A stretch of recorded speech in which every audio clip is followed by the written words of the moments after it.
And we are live. Welcome everybody to Got Your Thrones. I am your semi-quasi sort of host, Eric Price, also of Three Pistol Podcast. And joining me once again today, I have the Countess Carmelusta Cece. Hello. Is that how you say that? Hello. Carmelusta? Carmela Lusta. It's like it's a play. The last Lusta. It's kind of a play on Lestat. All right. Well, if you watched us last week, you saw our kind of first recap of Game of Thrones. If you didn't watch us last week, go back and watch it after this or listen to it off of the website. But we have started recapping this season of Game of Thrones. Is something I really wanted to do, and so I managed to drag CC into participating in this with me. So we're gonna jump into it right now and kind of go over just an overview. How did you feel about last night's episode? What really jumped out at you before we get into the play-by-play? Okay, first of all, good seeing Arya again. Yes. Very, very good seeing Arya again. Secondly, them dragons big. Them dragons big. Yeah. Drogon's grown up. He's been eating all of his small villager Wheaties, and made from the finest young villagers and goats. I wouldn't be surprised if he's eating about most, like he came from that way. I wouldn't be surprised if all them villages that way are burnt to the ground now and nobody's alive. I mean, a growing dragon, it happens. I mean, I think that's probably part of our issue with Dany is the fact that some people do and some people don't accept that happens. But that's part of what we're going to get into later in this episode. I really liked it. It was great finally getting to see Dorne. Oh, yes. I love the water gardens. Yes, it was nice to see Drogon again. Beautiful. Yeah, so... those are probably the things that jumped out at me the most. The retouch on how they did Jon Snow becoming Lord Captain Commander was interesting. I mean, it was still really in line with what happens in the books, but they do lightly change it a little bit, but nothing that's too, crazy or anything like that. So, Jon Snow 2016. Yes, Jon Snow has launched his campaign, a successful campaign. He's doing better than Dany so far, who still doesn't have a campaign manager for a Khaleesi you can believe in, Daenerys 2016. So Jon Snow already won the post of, comptroller or dog catcher, whatever I think the title for Lord Captain Commander equals out to. Border Patrol, like he got a secretary position, I guess. Yeah. Border Patrol. So he kind of did the Lindsey Graham, campaign for a cabinet seat, trying to get that border control, Department of Homeland Security to get going. And, he won. And that's really what you want to get there. So, all right, but let's jump into the actual episode. Today, we're going to go along through the Game of Thrones wiki summary. So they organize it instead of in the order things happen by location. So we start off in the Free Cities with Arya. It's the opening scene, coincidentally in this case. But it's Arya arriving in Braavos, seeing the Titan for the first time, traveling by boat across the waterways up to the House of Black and White, which is also the title for this episode. This episode was also written by also known as the House of Drake. Also known as the House of Drake. Nice. I'm sure Aubrey Graham appreciates that. But the one was really interesting seeing Braavos, which I know we were discussing before, is kind of an amalgamation of a lot of the Greek city-states. It's a little bit of Athens, a little bit of some of the Italian states like Venice. It's a little bit of a combination of all those cities, kind of thrown together to give you this kind of sense of it's a port city. It's a city of different type of free folk.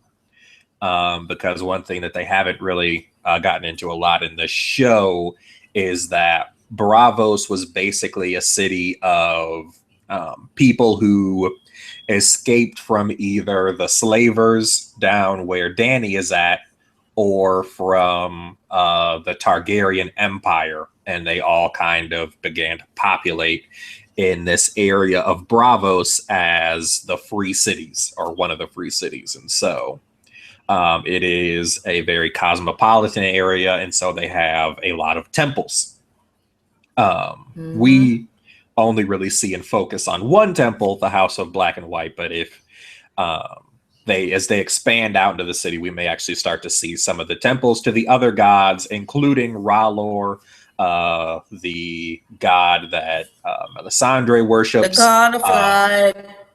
Yes. The seven also have some temples and some worshippers in Bravos. So, as well as probably the drowned god. I don't know how much he really makes it out of the Iron Islands and the Ironborn, but it's likely that they would have some temple, statue, or some type of worship of the drowned god as well, because they just kind of maintain temples to all of those individuals. So we see Arya arrive. She goes up to the house, knocks on it. Guy answers, she asks for Jaqen H'ghar. He's like, look, there's no one here by that name. You get out. Samuel Jackson's daddy. He tells her, Jaqen, I don't know no Jaqen H'ghar. Mr. H'ghar no here. And shuts the door in her face, like, you can go anywhere you want. And so she sits out in front of the House of Black and White for a while. And then she finally is like, well, I'm fed up with this, throws the coin into the water and walks off. After she repeats the names. Yes, Cersei, she does. Mountain. Sir Ilan Payne. Walter Frey. Sir Walter Frey.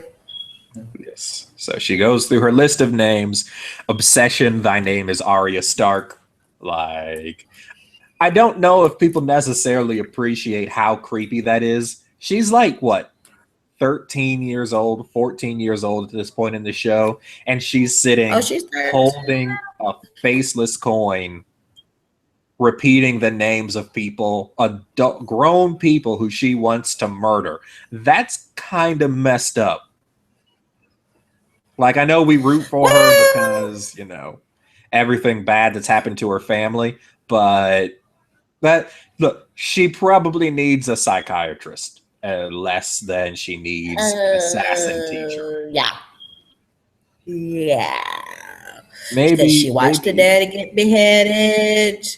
Then when she was on the road by herself, and then when she finally found her mom and her brother were getting slaughtered. Then when she finds her aunt's dead. So, and then the only people who are kind of around helping her out, all assassins and murderers. As I have told other people, just because you have a reason that you're crazy does not make you not crazy. It just means we understand why and hopefully have a way to help. But you're still crazy. And Arya's arguably still a little touched, even if she has completely understandable and very legitimate reasons that no one should take away from. That doesn't mean we don't need her to speak to a professional. A little. Chicken lost it. Yeah. And so, but since we're staying in the area, later in the episode, we jump back to Arya, who is now taken to killing birds for food and encounters a small group of boys who begin to hassle her. And she's kind of like, look, you don't want none. And he's like, wait, what do you mean I don't want none? Look, I'm going to take that sword. And she's like, you're going to get this sword, but only the point. And at that point, Samuel Jackson's daddy pops back up, and they're like, "Oh, we got to get out of here!" Like the piano player, "Oh, gotta go!"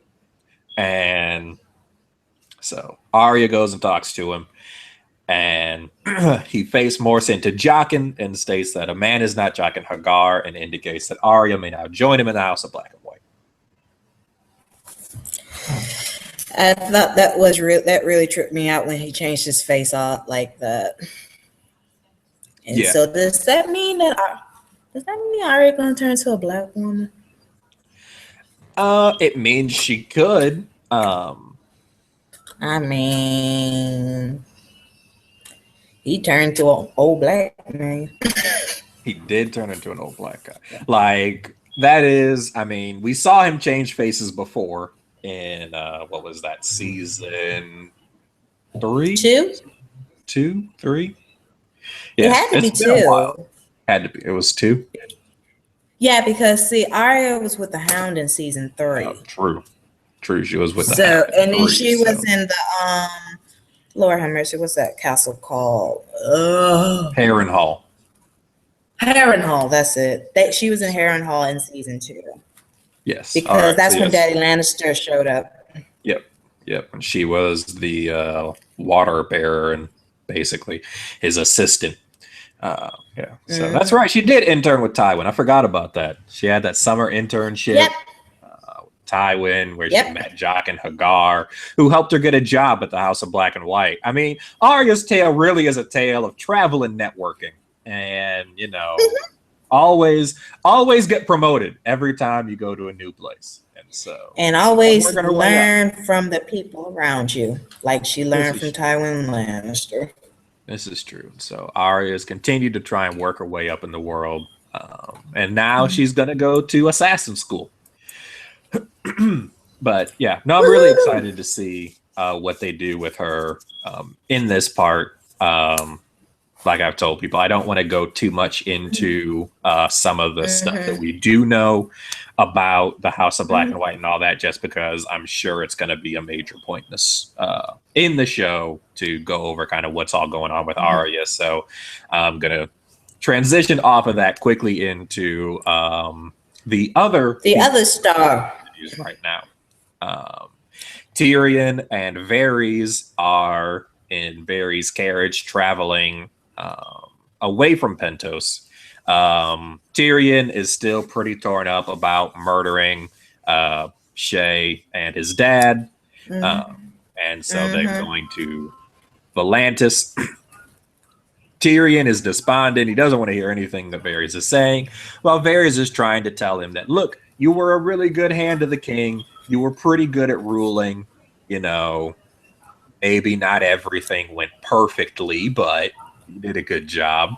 And you did the best of your abilities considering the situation. Exactly. And so they both, Tyrion more, I think, than Varys kind of admits that he did like the power and the feeling of power and control, even if he was still someone else's servant. But his depression will not be that easily swayed, and so he continues to drink his way towards Dany. And then another thing that reminds me of back in, I think it was season 2, because I think Tywin took over in season 3 as the hand of the king, or late season 2. But it was when Shay was like asking him like to go away with her, like leave, let's leave this all behind. And I remember he told her, he said like, I belong here. Because he's like, he knows how those people in the Capitol work. He's a Lannister after all. So he knows how the people in the Capitol work. He knows, okay, this is who I mess with. This is who I don't mess with. This is how I get him to do what I want. This is how I get her to do what I want. He knows that world. So I think for Tyrion trying to go away and start a new life with Shay, that was partly scary for him. Because that's the unknown world. Yeah, and I mean, he would have also lost the things that really gave him his general sense of comfort and power, like his family wealth, his family name. Because if he travels away with Shay against his nobody father's cares you're a Lannister. Yeah, like he's no longer a wealthy Lannister. He's just some guy who Some is dwarf. in love with a prostitute. Like, how far is that even going to Mm-hmm. necessarily get him? And so Mm-hmm. he's understandably skeptical, but he also admits part of the reason he doesn't leave is that he loved the power and control as well. That it was the allure of Mm-hmm. ruling that also kept him from, you know, leaving with Yep. shit. So, And, go ahead. mm-hmm. Oh no, I was like, we can go to the next part, which would be Sansa and Brienne. As we both already know, is Sansa, of course, is traveling with Littlefinger, Yep. who is her uncle. I'd say uncle, creepy uncle. Anyway, and of course, Brienne sees with Pod. They see them in the pub, and thing that got me was when Brienne was like, "Oh, Lady Sansa," and I'm like, "Hell for Cersei got everybody and their mama looking for her. You just gonna call her real name?" Yes. Really? In a room full of people who I don't know, I'm going to walk Mm-hmm. up on someone who I don't trust, who's with a person I need to Uh-huh. protect, and yell their name Uh-huh. out. Because against the advice of someone who was in the Capitol more recently than me, and who is Exactly. pretty good at the political stuff, at least better than she is, I'm going to ignore his advice and start this conflict. What could possibly Mm-hmm. go right? And like, it was one of those things you're just watching and going, what was the plan here? There was no plan, And to be clearly. fair, And Baelish has a point. She's a he terrible does. protector. The most Yes. successful protection she ever did was Jaime, and he lost a hand. This is Jamie with her protection. This is Catelyn with her protection. This is Stannis Renly with her protection. Yes. Everybody dies when you protect them.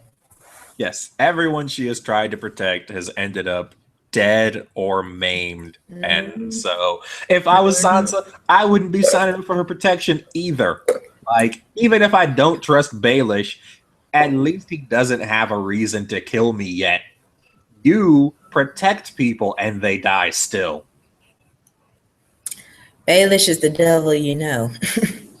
Yes. And so she gets turned down and is reminded of the fact that she is a terrible guardian, and then basically realizes it's a trap, that Baelish wants her to ride with them because he's obviously going to have them, you know, at least imprisoned and probably at some point killed, especially since they know Sansa's with him now.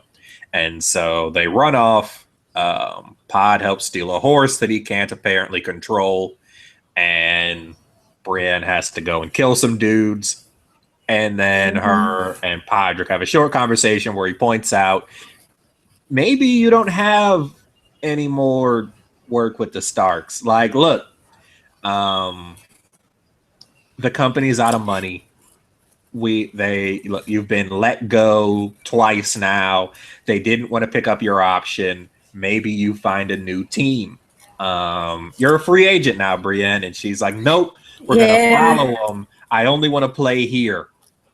This is my hometown. I don't want to leave it. I only want to play for you guys. I believe in this organization. And they're just like, look, we're done with you. You can move on.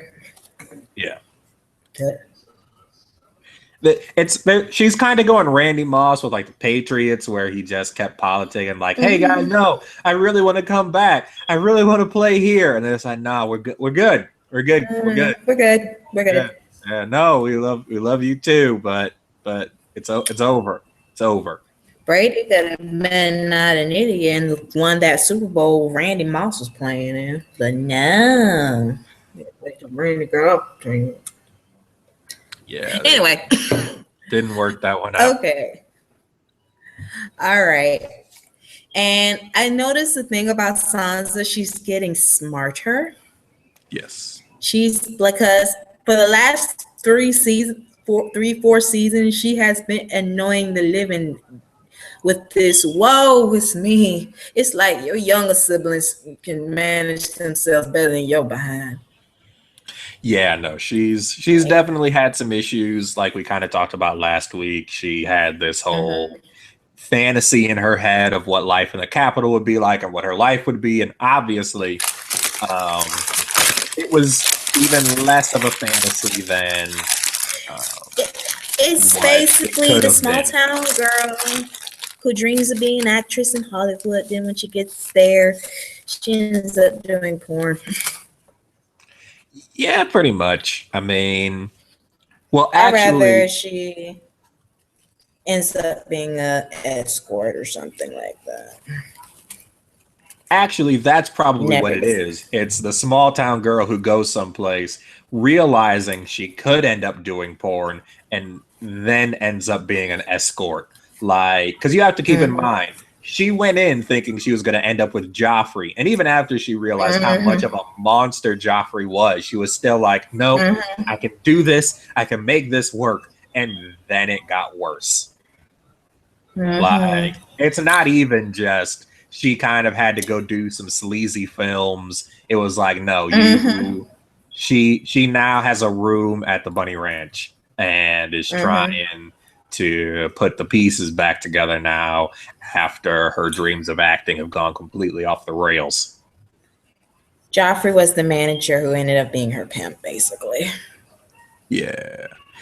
And so now she's with Littlefinger. She's starting to pick up on things. She's starting to notice what's happening around her. She's starting to get the Mm-hmm. politics of how it is he manages to play so many people against each other. And Mm-hmm. she may not be real. Like, I think she kind of realizes how valuable a piece she is just because she, like Robin Aaron, also has the name, which is something that, like, they kind of were talking about, similar to Varys and Tyrion, Mm-hmm. where Mm-hmm. Sansa is endowed with a gift that they don't have. She is an insider. Varys and Tyrion are Mm-hmm. hamstrung by the fact that they are attracted to the Yeah. power, the wealth, and all of this, but because they are considered outsiders, they can only ever do so Mm-hmm. much. They can only ever have so much power and control. Even Littlefinger, with Mm-hmm. all his machinating, doesn't have the right name and will never truly be one of the great houses because it takes, generations for that. He won't be around if Mm-hmm. House Baelish ever becomes a great house. But Sansa Yep. has the name already. And so if she can learn how to play the game, she can become a much more formidable person. Mm-hmm. Exactly. And because, like they say, she's a Stark, and Northerners they respect this. If they respect any of the noble houses, it's the Starks. Yes. And like someone said, the North is so wild and so vast, and even with the Starks' help, it's still a lot for people to control the North. Yes. Which, And then speak. Go ahead. yeah, which I was going to say, we kind of, I think, saw some scenes that next week we're going to get into some of that with how difficult it is to maintain a hold on the North as we go back to Winterfell. Now, no longer in the hold of the Starks, as we'll revisit kind of the storylines with Reek and, oh my goodness, I'm blanking out yet again. The Boltons. The Boltons. The Bolton. Yes. Daddy Bolton and It's crazy, crazy, newly. crazy. I forgot his child. That I just call him Bolton's crazy bastard.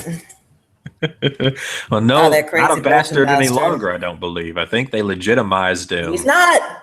He Yes. legitimized him. He's now officially a Bolt. He's no longer Snow.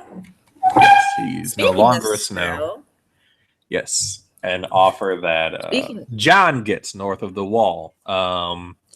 Stannis has called Jon in for another conversation. He dresses Jon down for killing Mance Raider ahead of him burning to death.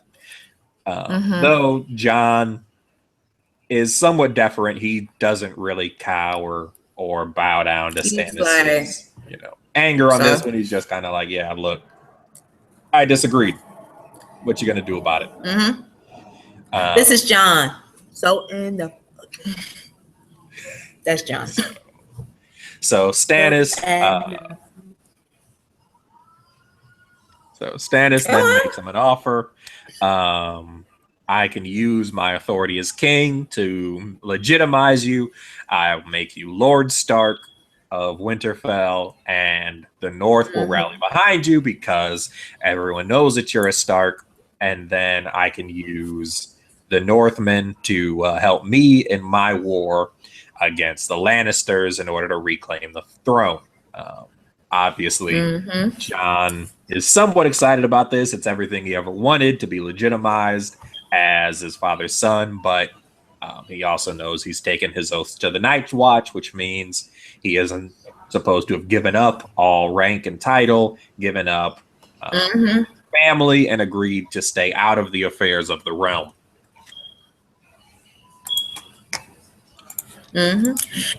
And so Jon, I could just see how Jon was like, this is something I've always wanted, but then he's like, I kind of made this pledge, I can't do it. But of course, that leads on to the election for Lord Commander. Yeah. And Sam is probably one of the best campaign managers I've ever seen. Yeah. Well, actually, we get a great moment before then with Shireen teaching Gilly how to read. Oh, yeah.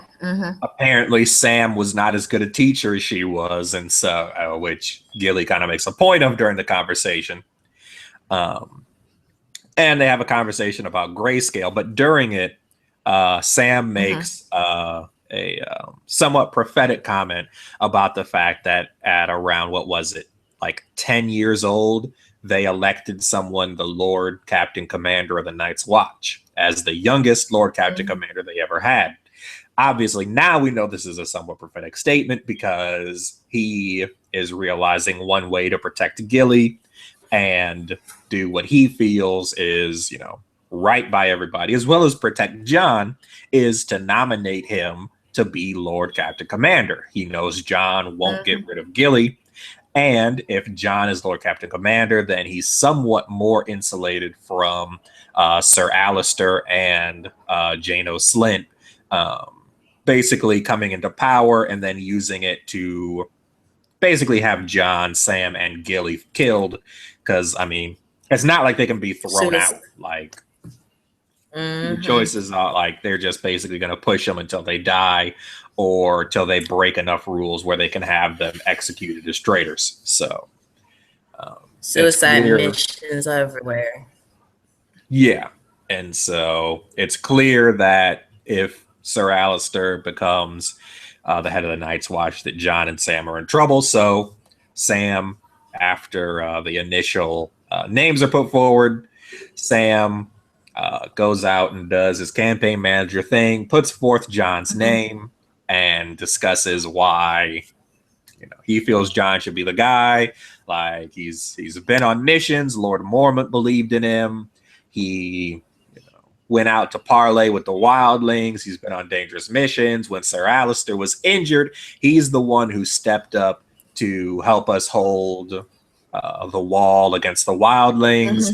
A vote for Jon Snow is a vote for the future. Jon Snow for Lord Captain Commander. 2016. Yes. And then when they elected, now here's the part that confused me a little bit. I know he's like a Targaryen. I can't think of the blind man. Aemon. Maester Aemon. Maester Aemon. Now, the part that confused me, okay, there was a tie. They said there was a tie between Jon Snow and I don't know who the other guy was tied with. And then was he the tiebreaker?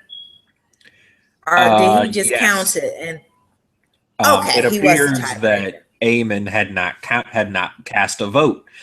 Potentially, Uh-huh. it could be that by rule he Mm-hmm. is the tiebreaker, or he Mm-hmm. just chose not to vote until the very end. But at the end, he casts his vote for Jon Snow, making him the 998th Lord Captain Commander of the Night's Watch. And so, uh, And can we just say the other guy's salt level was a crab boil made out of Dead Sea water, salty? yeah, Sir Alistair was not amused at Jon Snow winning out of nowhere. Uh, Jon Snow was Alistair was angry about Jon Snow winning than Hillary was about Obama getting the nomination. Like, Mm-hmm. at least Hillary knew Obama was running. Like, imagine you get Mm-hmm. to election day and someone else beats you on the write-in ballot. Like, you just had someone like 1,000 feet from from all of the election places just yelling a vote for Jon Snow's a vote for the future, and on the write-in ballot people pick your opponent. That's messed up. Mm-hmm. I'm surprised he didn't demand a recount. I think we need to take this to the council. We need to see about the election rules here. Did he get enough signatures? I think I have a legal challenge Mm-hmm. here. Like, the fact that he just kind of went and mean mugged him is probably an accomplishment of self control. Mm-hmm. Can I get the Florida recount basically they're trying to do? Which still Yeah, ain't gonna no. work, but that's another story. Yeah, I mean, it's really your problem is that the chief justice you would appeal all of this to voted for your opponent, and so now you got real problems. Like, I can't really appeal it to him. It was a clear Mm-hmm. tie, and the person I would appeal Mm-hmm. to cast a tie-breaking vote for my opponent. Mm-hmm. So Dead Sea crab boil level salt. Yes. So, I want to do Marine last. So let's go to the capital, King's Landing. Then we'll Mm-hmm. go to Dorne, and then we'll finish with Danny and Marine. So, in King's Mm-hmm. Landing, Cersei. This is out of order too, but Cersei has received the severed head of a dwarf. This is set up by Tyrion asking, "What? Like, why can't I stretch my legs? What is Cersei going to have every dwarf in the world killed?" And then we see the severed head of a dwarf Well, thrown down in front of her, and her basically saying, "Well, that's not the right one, but." I mean, don't do anything to him because I wouldn't want other hunters to be put off. So, yes, she mm-hmm. does basically plan to let every dwarf in the entire world be killed if it means catching Tyrion. Um, Mm-hmm. and then Qyburn, as the creepiest man possibly so far in this series, stops them when they go to Mm-hmm. take away the head. Hold on. I think I have I a want use for this that. hair. You know those experiments I've been doing? I could use this head. What? No, no. Frankenstein. Let me tell you, Doctor. if there are any lessons in this episode, there's two great lessons. One we will get to later, but the other one is if someone tells you, I have a use for this severed head, you don't let them have it. You take the head and yourself as far away from them as you can, because that is a person who is not to be trusted, nor any great amount of time spent around. Mm-hmm. And then, of course, we lead to the small council room where we have Tywin's brother. I can't think of his name. Uncle Lannister, Kevin, as until I remember his name. Kevin. Kevin one of the Lannister. least We imaginative names have in this series. Kevin. Yeah, Tywin and Kevin. Kev. Hi, Their I'm parents smoke. Tywin. This is my brother Kev. This is my dad Titos. Yes, Well, I'm his son's Titos. named Jamie, so Yeah. Cersei, Jamie. Tyrion. No, I think Mm-hmm. his wife named the kids. Oh, okay. But anyway, you have him. You have creepy pervert maester, Yes. and And then the you creepy have pervert maester went, "Don't trust that guy." The creepy pervert maester went, "That man is a disgrace to this cloth that I regularly disgrace. I'm a disgrace to this cloth, and I look down on him."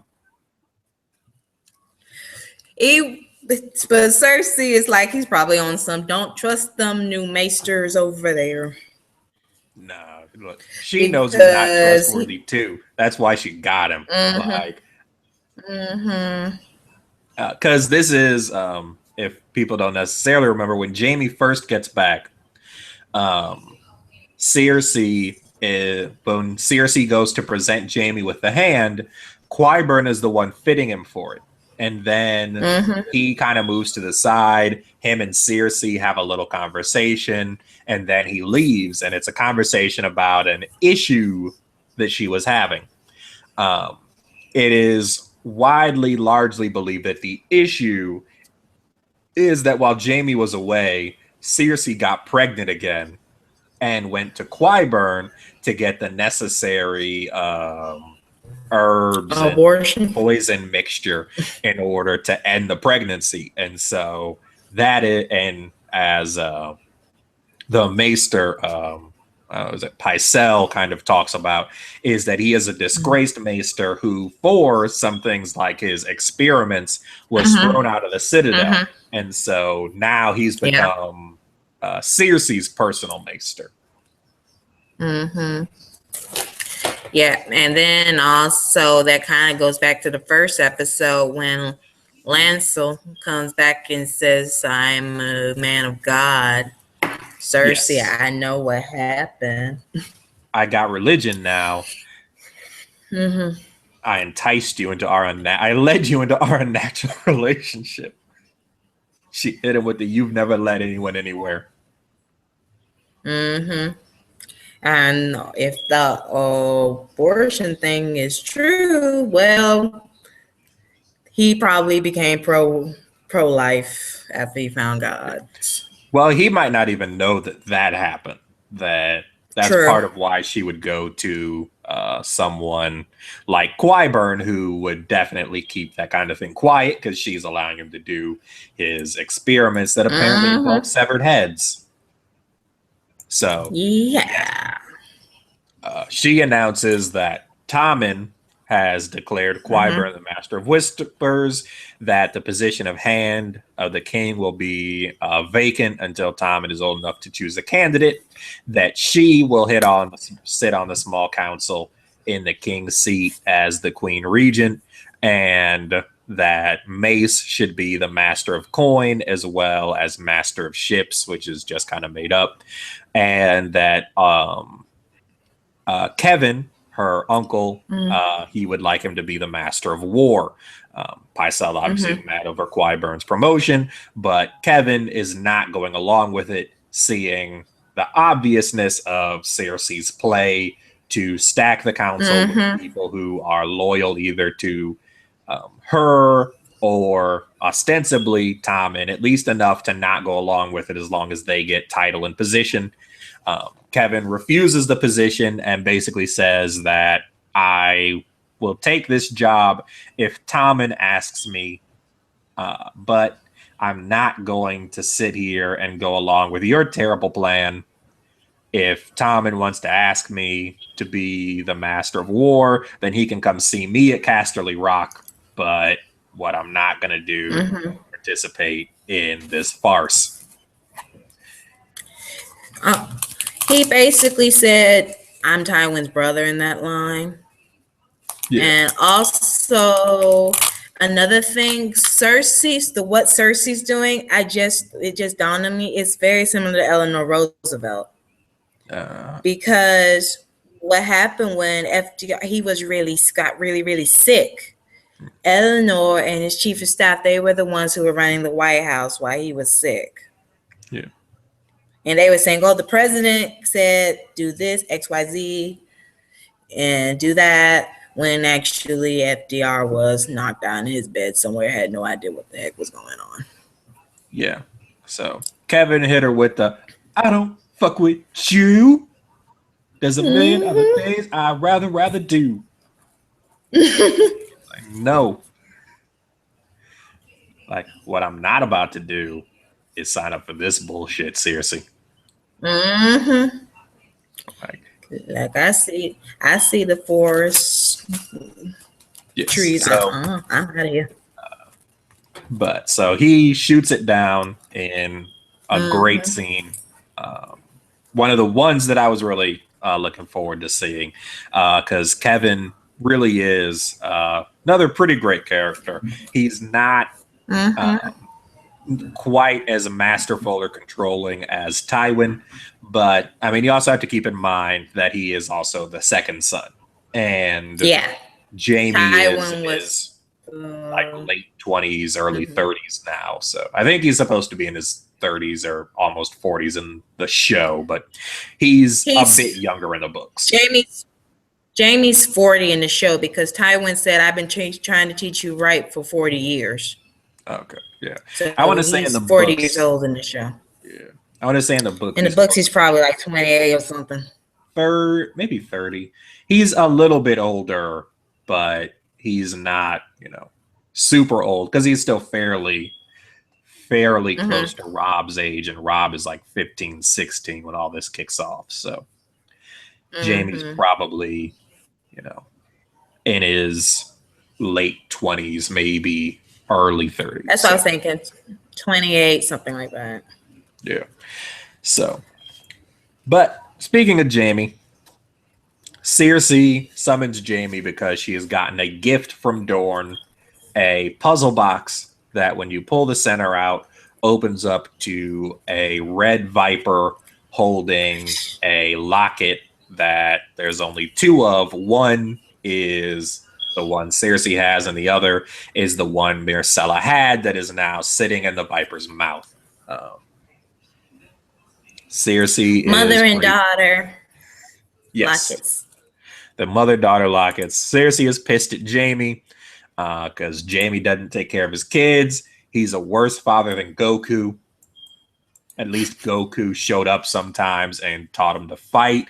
Jamie didn't even do that. He just kind of floated around doing Jamie, whatever he was Jamie doing. Mojel's his children. Jamie Mojel's his children. Yeah. He don't pay no child support. He doesn't Mm-mm. take them anywhere. You don't pay no child support. You ain't take them nowhere. You don't even claim them. You don't pick them up from school. You don't know none of their teachers' names. Names. You don't know none. Nothing. So Cersei calls him out for being a bad parent, which is kind of amazing because Cersei's terrible at everything, arguably including parenting. If Joffrey's any indication, we're pretty sure Tommen only made it out because she spent so much time with Joffrey. You know, the thing about Tommen that kind of got me a little confused, and I think some other people confused. Okay, we all assume all three of those children are Jamie's kids, right? Yes. Tommen's the only one that has brown hair. Yeah, I think that was just part of changing the actors, and I don't know if it was the Well, wig design or what. Uh-huh. When Jamie, but the thing with Tommen is he when he in the first season he didn't have blonde hair, he had brown hair. Yeah, I don't know what they're doing. I don't think there's been any indication in the show that he's not Jamie's kid, and definitely in the books, it's made fairly clear all of them have golden hair, and they're all Jamie's children. So okay, because that kind of confused me. I'm like, wait, he's the only one that's brown hair. yeah, This whole I don't little know. bunch.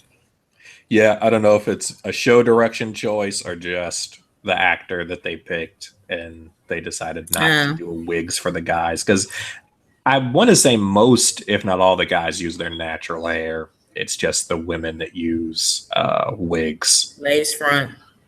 Yeah. So she lashes out at Jamie, who promises that he's going to go fix this situation. Seriously makes fun of him for having one hand and for going alone. And he said, "Who says I'm going alone?" And so then he goes over to visit Bronn, who is betrothed to Lala Stokeworth, and what is a significant change from the books. Not that he's engaged to Lala Stokeworth. That's what happened in the books. But if you remember season 1, there is a girl who has a severe mental disability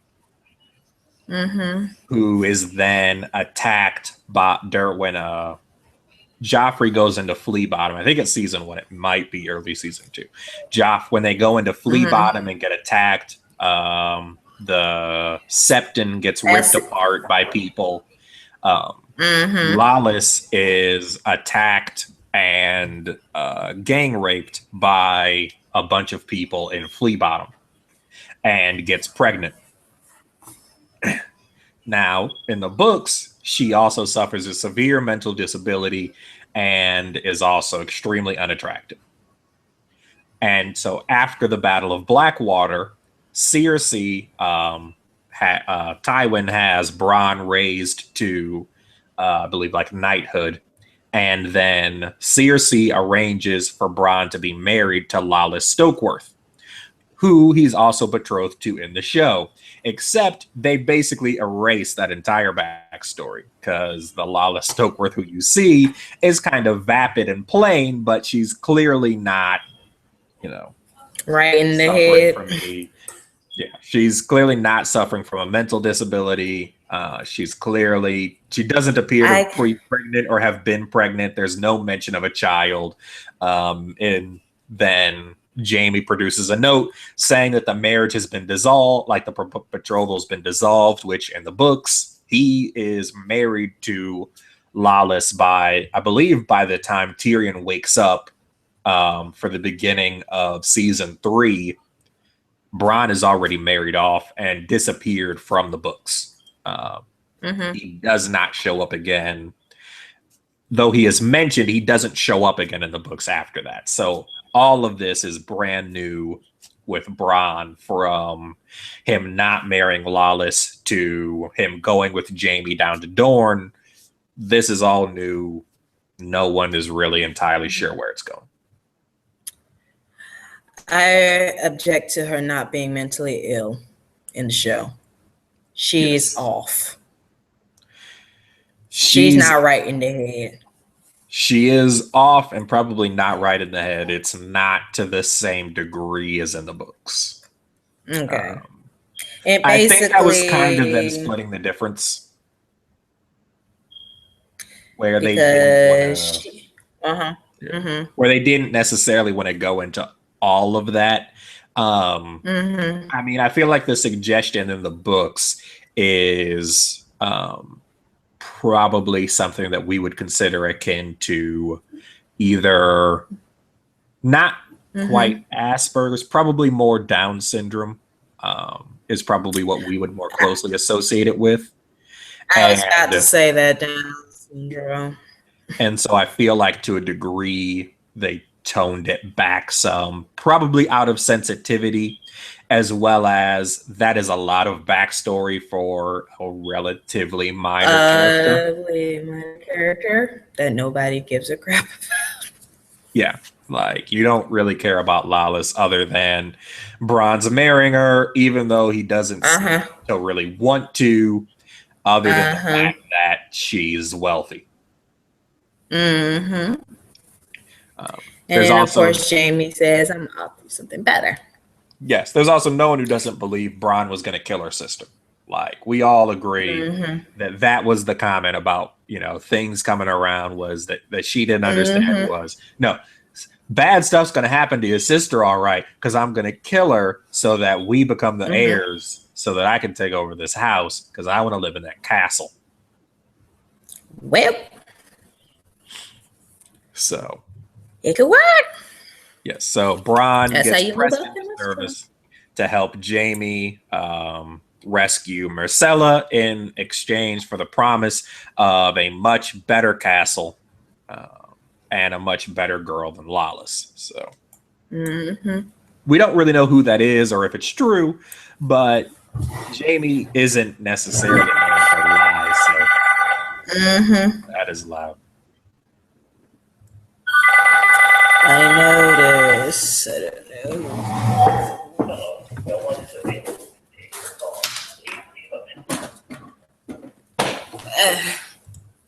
Anyway, All right. So that takes us finally to what is, I think, quickly becoming one of the more frustrating parts of this show, Marine. tell me about it.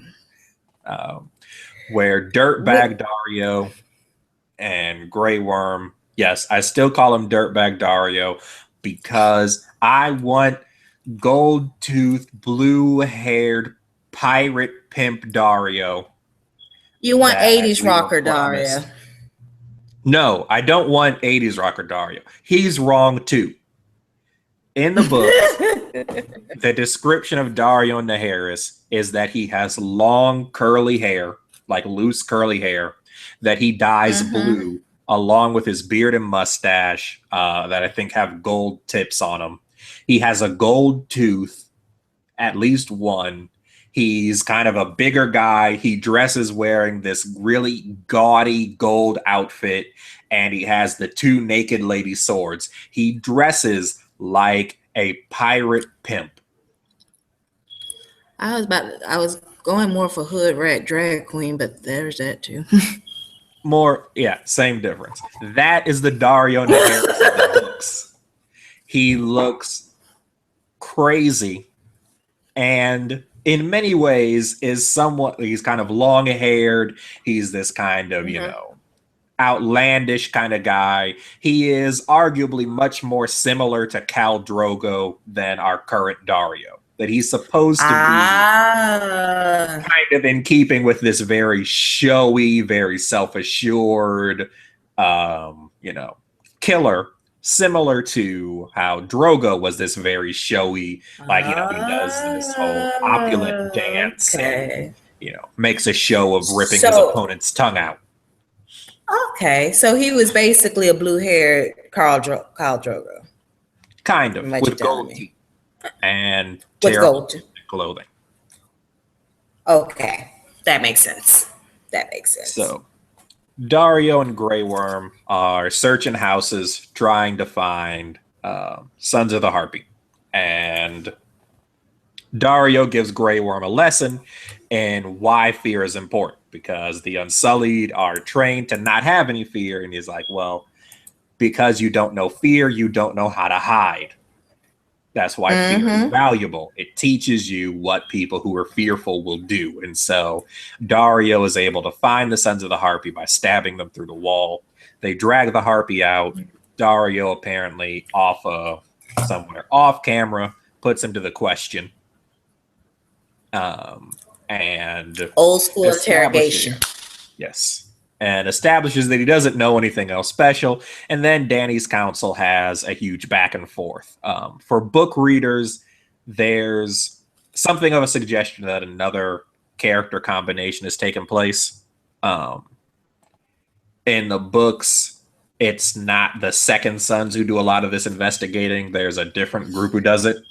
But principally, it's the exact same thing. He starts using this... a new group kind of gets formed separate from the Unsullied that are a little bit more designed to gather, kind of more secret policey than the Unsullied, which are just an army. Militia. Designed. Yeah, they're a militia. They're not designed for police work or for spy. Yeah. Can we just talk about how the conversation between the master's son, the new master who's now the head of the house since his dad is dead, and then the former slave Can we just say that was probably like a modern day conversation on race where people are like, well, yeah, we own slaves, but we treat them good or something. And then the Yeah. former slaves like, hey, get the fuck out. Yeah, no, like he's like, yeah, no, I mean, some of us treated him nice. Bullshit. We were still slaves. Mm-hmm. Like, Mm-hmm. I don't care if you treat me nice. I'm still a slave. Can I go when I want and come back? Like, can I go out when I want to and come back when I want to? No. Well, then fuck Nope. you. Exactly. But I And mean, he that was kind of like, goes back to Mance's own statement. All I wanted was the freedom to make my own mistakes. and then there's another point he was said that he said what, but why would the houses do it? It's basically white people in the Klan. Yeah. What? But I don't know anybody in the Klan. I mean, why would I? But clearly they exist Yeah. and they're Clearly, killing people. yeah. No, it's Somebody's at the racism without racism. meetings. Yeah. Oh yeah, and then can't forget the whole. I was about to say. He was saying, "Oh, the rich people." They say, "Of course, they're not doing anything because that going back to the Klan reference. A lot of those Klansmen they were lower class whites. They were Yes. taking are the ghouls. They were taking orders from the rich whites who didn't go to the meetings and get their hands dirty. Yes, like They but I mean, it's arguably even goes back to the plantations. Like the slave mm-hmm, owners weren't the ones riding out in the middle of the night to track down escaped slaves. Those were the overseers and, the mm-hmm, poor farmers who were barely scratching by because the plantations were pushing them out, were then the ones who were hopping up mm-hmm, on horses to ride down and bring the slaves back. Like, mm-hmm. they were the slave catchers, not, the owner. They weren't doing that. Yep. Yep. It was And like, and he said, poor people will do the rich people's dirty work, yes. basically. And so we see her counsel kind of arguing back and forth until Danny finally sends them out. And Sir Barristan pulls her aside to have a quick conversation like, look, Danny, I know that you think you can just kind of do whatever you feel is just and everything will be fine. But your dad thought that too. She's just like, what? I And don't your want to daddy hear was any of crazy. my enemies' lies about my father. Like, they weren't lies. Your dad was crazy. He did a whole bunch. No, Your they had very daddy, legitimate reasons to rise up and kill him. your daddy was nuts. Yes. Your dad was nuttier than a squirrel Yes. who And has so we stocked kind up of from winter. yes, and so we get a little bit of reference to how Ned Stark's brother and father died, Mm-hmm. where Ned Stark's father was burnt alive in a suit of armor over wildfire, while his Ned's older brother was connected to a strip of leather around his neck, trying to grab a sword to cut his dad down with, and Mm-hmm. basically choked himself to death with it. So Yep. while Mad King Ares laughed, which Jamie kind of re-details for Ned Stark when they meet each other in season one. And so, well, when they see each other again, because obviously they've met before after the Mm-hmm. revolution, so they knew each other. Because But Ned walked into the throne room and saw Jamie sitting on the iron throne. Like, yeah, I killed him. yes, so Sir Barristan kind of tells Danny, "Look, your dad did whatever he thought was just, and it ended with him being killed. You need to think more deeply about what you're doing, because if you just run in here meeting out whatever you feel like is justice at the time, you're not going to be a ruler for very long." So Mm-hmm. she kind of takes it to heart and decides that we need to at least hold a trial to Mm-hmm. determine his guilt or innocence and then sentence him appropriately. Except, who is this? Massador kills the son of the Harpy before that can take place, um, and is then Vigilante dragged just before Danny. Yes, He rounds up a posse, grabs him, takes him out, and kills him. Mm-hmm.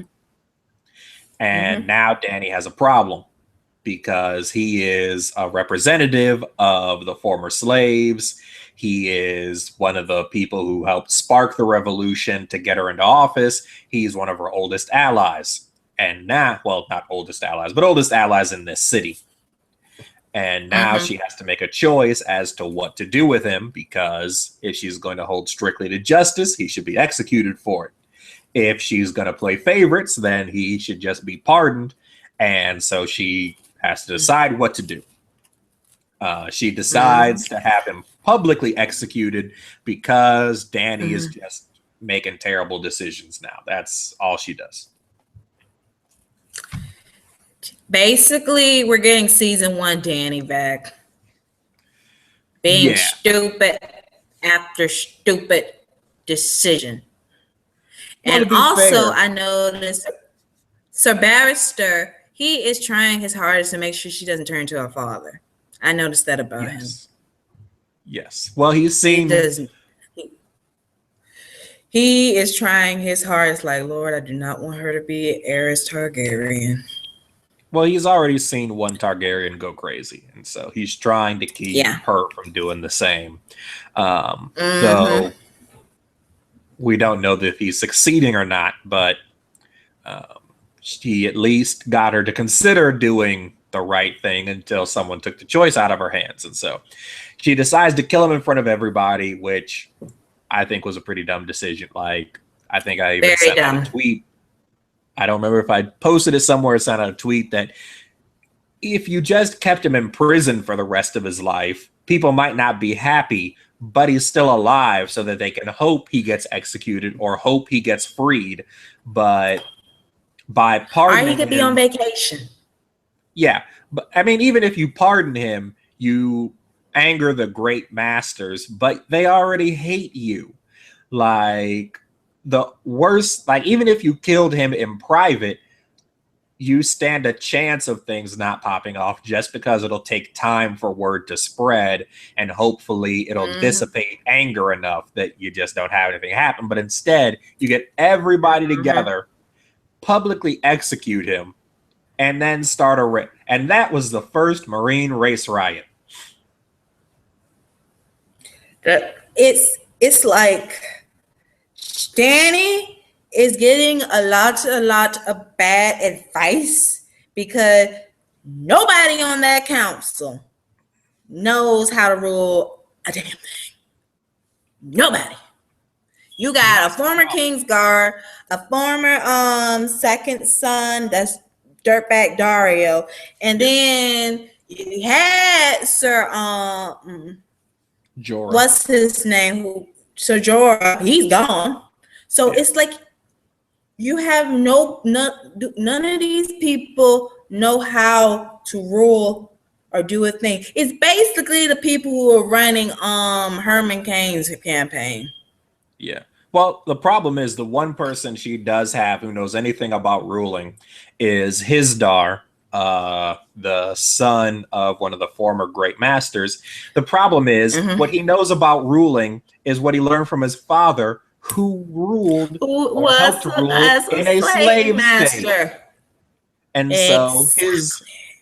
so the one person you have who has real knowledge of ruling actively is a former slaveholder. And the only other person who has any real ruling experience is Barristan Selmy, and that's watching your crazy father fuck everything up. Exactly. So you have a guy who knows what not to do, and a guy who supported the system that you're trying to tear down. Exactly. She's just getting bad advice all around. And then another thing too, she I'm trying to think again. I forgot. But the thing, now I remember. What's going on? She's not only is she getting this bad advice, she also does what she should have done with old boy, if she had not put him in prison, what she should have done, she should have thrown him in the room with the other two dragons, let them handle it. Yeah, he took a wrong turn. He ended up with those dragon guys. I don't know what to tell you.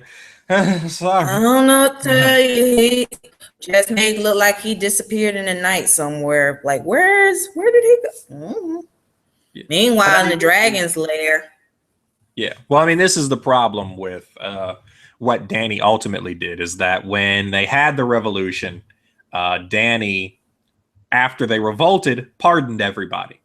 So all of the great masters were pardoned from anything they did while they were holding slaves.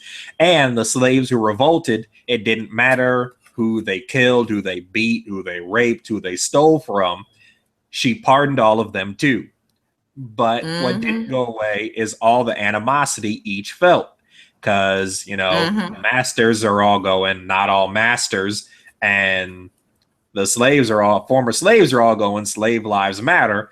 And so you have this huge boiling conflict that Danny then throws a match on top of. But, and I think we may have touched on this last time, but it probably bears repeating that a lot of this was written in the books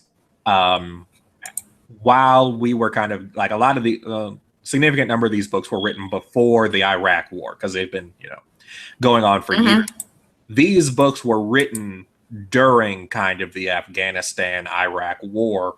And so there's something of a prevalent belief that Danny becoming embroiled in Marine is kind of the influence of that on George R. R. Martin's writing as someone who is able to use overwhelming force to topple a government and come into a country is now forced to figure out how do I rule over this country and set up a government for a culture not only do I not understand, but I don't seem to be willing to take the time to understand. And I have no experience ruling. And so as she becomes more and more embroiled in Marine, it is in some ways a parallel to how we have become embroiled in Iraq and Afghanistan, trying to set up democratic governments in countries where arguably we don't understand a lot of the culture or a lot of the social layout, at least a lot of the citizenry, and yet we're trying to establish a lasting government here. And so it is an interesting parallel. But, I mean, Danny's been really good at not understanding the culture she's been thrust into. I mean, we call her Khaleesi, but Drogo was the one who was running the call. She managed to hold a few stragglers together, and then she got some dragons. Then she traveled around a bunch, continuously proclaiming, I am Daenerys Stormborn, and I should be the ruler of Westeros. And eventually she yelled it enough to kill enough people to get her unsullied and then burn a city to the ground. And those are really all of her qualifications. Like, she got her husband killed. She got a whole bunch of other people killed. Her dragons burnt a whole bunch of stuff. And then she burnt down a city and convinced the Unsullied to follow her after she freed them. And that's all of her experience. AKA a bunch of nothing. Yes. And so then Drogon shows back up. He is now around the size of a small house. She reaches her hand out. He sniffs it, but doesn't attack, and then flies away, leaving his mother alone is kind of the quote they have here. I feel like at this point, the dragons call her by her first name. You try to lock us up. I flew off. No one's calling her Misa anymore. You're just Danny. Like, we don't do that anymore. That was the other thing. If you're ever out anywhere and right after you do something, a large crowd of people hiss at you, run. Run. Don't look back. Don't look to either side.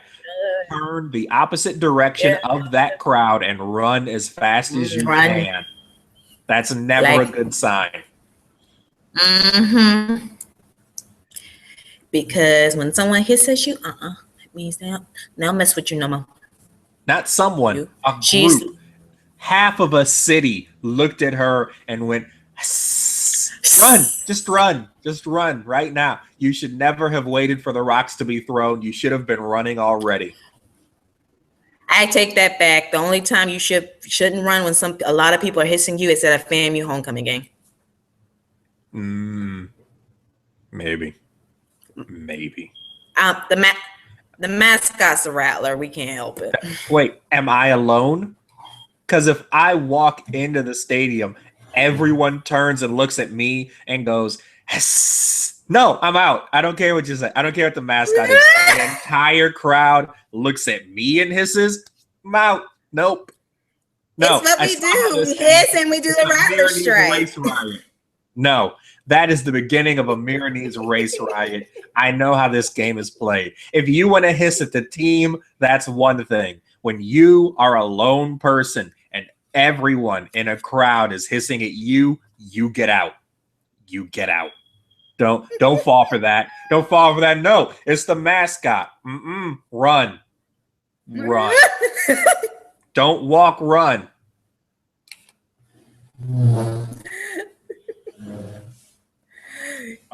But his family's homecoming. No, you run.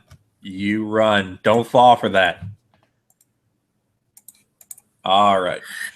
So we need to talk about the Ward Garden. Did we talk? We didn't really talk about the Ward Garden too much. No, we didn't really touch on the Water Garden too much. All right. So very quickly, Laria Sand, the paramour of Oberyn, who was killed by the mountain, goes to visit. Yes, goes to visit Doran Martell, the Prince of Dorne. She has to sidestep, I believe it's Hote, his security guard, a large black guy with a sword axe, who does not look at all happy or amused to see her. She basically storms in and yells at Doran about how we're, keeping Princess Marcella safe, and they've killed your brother. You're letting her breathe our air and play in the water. And Doran just looks at her like, look, we don't cut up little girls here, first off. Second off, he was my brother way before he was anything to you. I don't know what you think this is. Whose brother was he? No. Hello. We ain't playing this. And so she says that the sand snakes are on her side, as are the people. And Doran is just like, well, then it's a good thing the people don't make this decision, isn't it? And she makes some suggestions that seem rather like she's plotting a revolution. At which point, as she leaves, Ario Hota, the bodyguard, kind of fingers his axe while looking at Doran, who tells him no. He kind of gives him, are you sure? Like, look, man, I got this axe right here. I can take care of this right now. It won't even be tough. One quick swing, boom, problem solved. And Doran's kind of like, no, hey, calm down. Let her go. Let her cool off some. Play in the water garden a bit. See if she relaxes some, cools off a bit. Because basically he's doing what a good leader should do. I'm not going to war and getting thousands of people killed just because of one person. Yes, even if it is his brother, it was a legitimate fight. But I mean, we kind of got that quote from Cersei about, well, they blame us for their sister dying and they blame us for Oberyn's death and every other ill that's befallen them. And I mean, kind of watching it, you're just kind of like, well, first off, your family is responsible for their sister dying and arguably responsible in part for Oberyn dying too. Like, you all were very involved in both of these things, and they are pretty much everything they blame you for. Like, they don't blame you for stuff you didn't do. You kind of did all that. Yeah, you did kind of order the mountain to go ham on her and her children, and Well, Oberyn was fighting for your brother against the mountains. So basically, most of this stuff is the mountain's fault who was following your orders. Yes, you all kept the mountain around knowing what he was, even after he did that. You could have had him brought to justice any time, and you chose not to because he was useful. And then your champion as a Lannister was fighting him as the champion of your brother, also a Lannister. You all were heavily involved in everything that got members of their family killed, so they have some very legitimate beef. So, but Oberyn's main chick was so mad she was like, "Look, let me send her back to her piece by piece." yes, Like she's so mad she wants to chop up little girls. yeah, and so he was kind of like, "Look, we don't do that. That's not who we are. We're better than them." Just and Alaria's like not trying to hear about the high road. She wants revenge any way she can. Yes, so. But it was nice hearing that about the sand snakes. So yes, I can't wait to see more of them this season.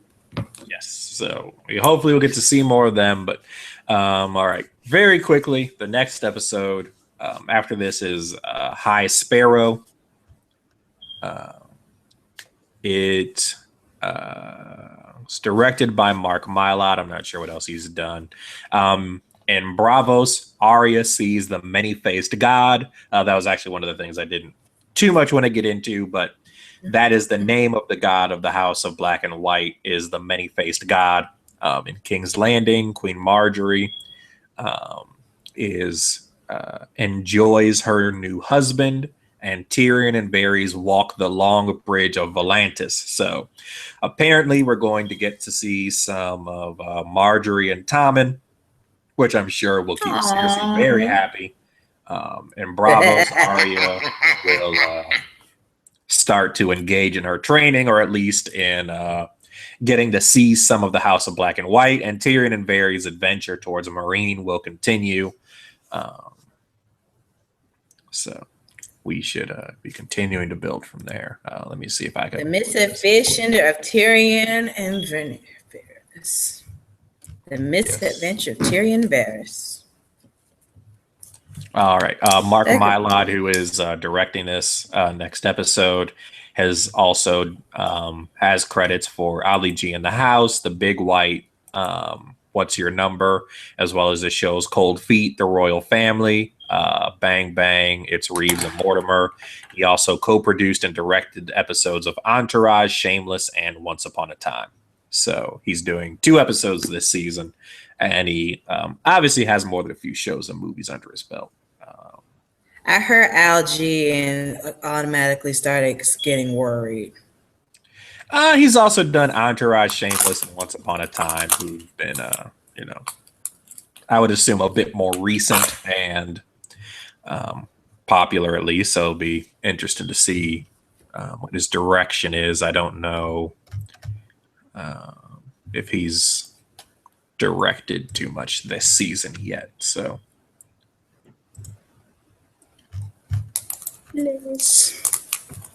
Yeah, no. Michael Solovis did this episode, so be interesting to see what kind of direction he brings to this one. Okay, he's doing the next 2. Okay. This one and then the next one, The Sons of the Harpy, will both be directed by him. And so those are the 2 he'll be doing this season. So. Okay, that should be interesting. But Cece, it's been fun. I think we've been going for almost an hour and a half now. I know over an hour 15. Yes, almost an hour 20. So it's been fun. Like I've said before, I really wanted to do this and start recapping Game of Thrones. So I'm extremely happy again that you have agreed to do this with me. And so... It's a pleasure. I'm glad you invited me. Yes. So, like I said before, it's 3 Fist Podcast. You can follow us on Twitter at the number 3/5 FIFS podcast on Twitter. Also, we should be launching 3/5 podcast.com fairly soon, though it is spelled out THREEFIFS